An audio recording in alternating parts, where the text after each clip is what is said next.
The faces of black Africans in Arabia are not a strange sight. They are common, and as such, you would expect that people would talk in this way, and they did. These people belong to the Hausa people of Saudi Arabia. Yes, they are related to the Hausa of West Africa, but this is only one group of people that made their way to the east. Now, if we think of other people who could have possibly gone there, in fact, who we have evidence that they had gone there, we think of two things. One, why would they get to this region? And two, how did they get to this region? And three, what did they learn when they got there? So let's take Timbuktu as a simple example. So Timbuktu was a place of learning, and Europeans couldn't wait to get there because they heard great things about the books they had and the education and the fact that they held some historical knowledge which the Europeans didn't have. The problem with information that you don't have is that how are you going to assess the information? How are you going to test if it's real information or not?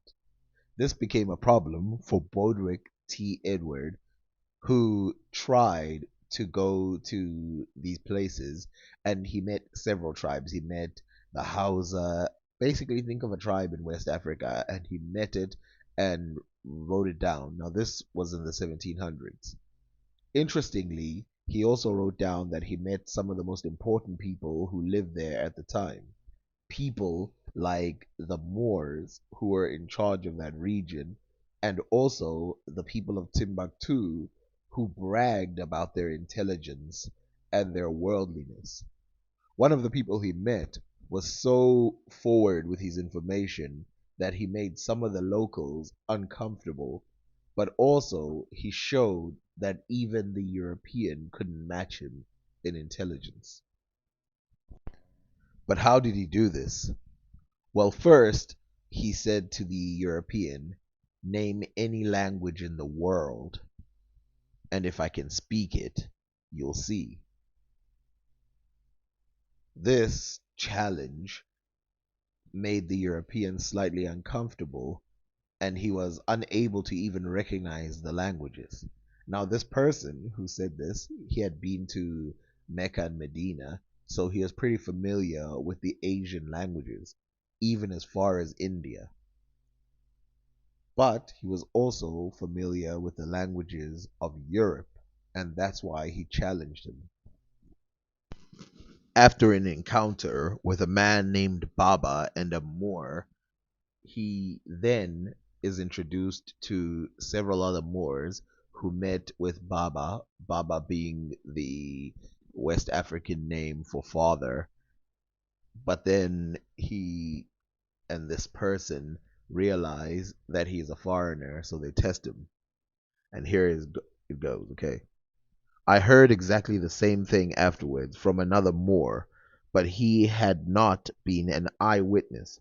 I begged Mr. Hutchinson when I left Kumasi to note any other report on the subject of Mr. Park's death, and he afterwards sent me the MS, a translation of which is in the appendix. I continued to call on Baba 3 or 4 times a week.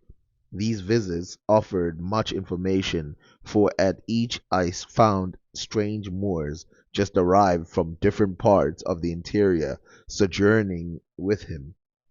They always affected to deplore the ignorance of the Ashantis, and presumed it must be as irksome to me as to them. Baba, telling one that I could speak different languages, he said that he would try me, and addressed me in several, all very uncouth to my ear, and their names even unintelligible, except one which he called Hindi or Hindu. Neither had I heard of any of the great cities he enumerated until at last he pronounced Rum or Rome, and said, if I did not know that I was not a Christian, I never saw the Sherif Brahima, to whom I was introduced about this time by a Janay Moor. At Baba's they did not appear to be on terms. I think the latter was envious of the greater learning and intelligence of the former, who had been to Mecca and Medina. One day I requested Baba to draw me a map of the world. He did so, encircling one large continent with a sea bounded by a girdle of rocks. Old Odumata's notion of geography was as strange, for he mentioned one day that when on the coast above Apollonia he had an idea of walking to England, for he was told he should reach Santoni, Portugal, in 30 days, and that after that the path was very good. He greatly enjoyed our singeing the hair of a foppish attendant of his with a burning glass. The man's amazement was inconceivable. Mr. Hutchinson was at some distance and not suspected.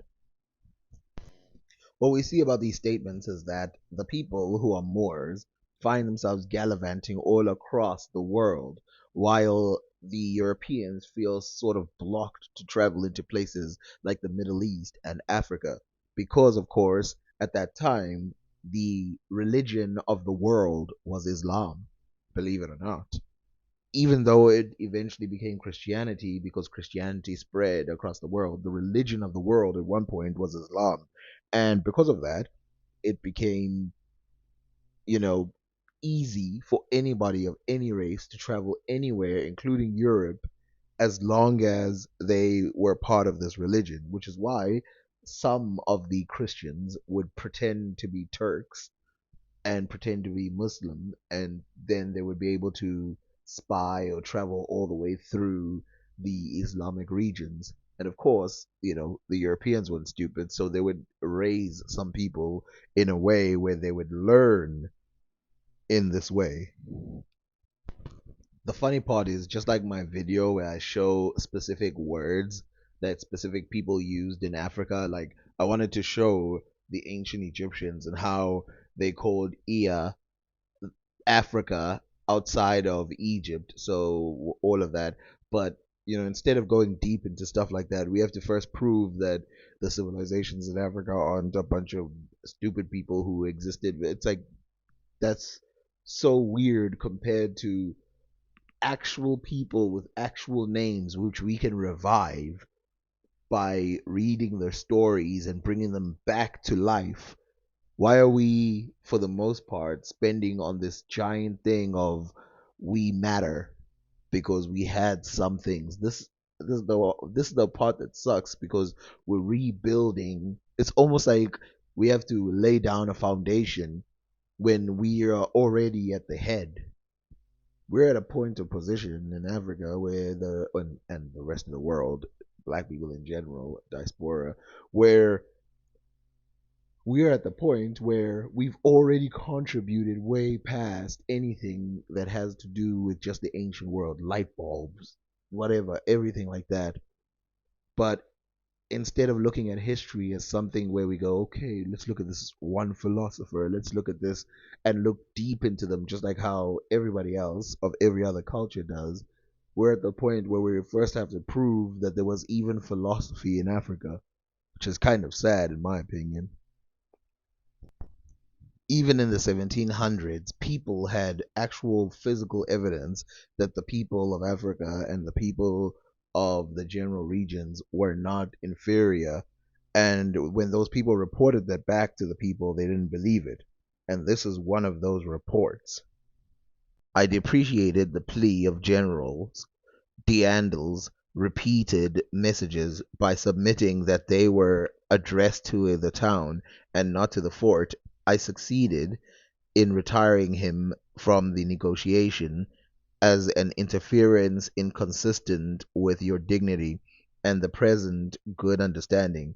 I did not discourage the king's great anxiety for the clothes of the English costume, considering that his example would be more auspicious than anything else to the introduction of these manufactures.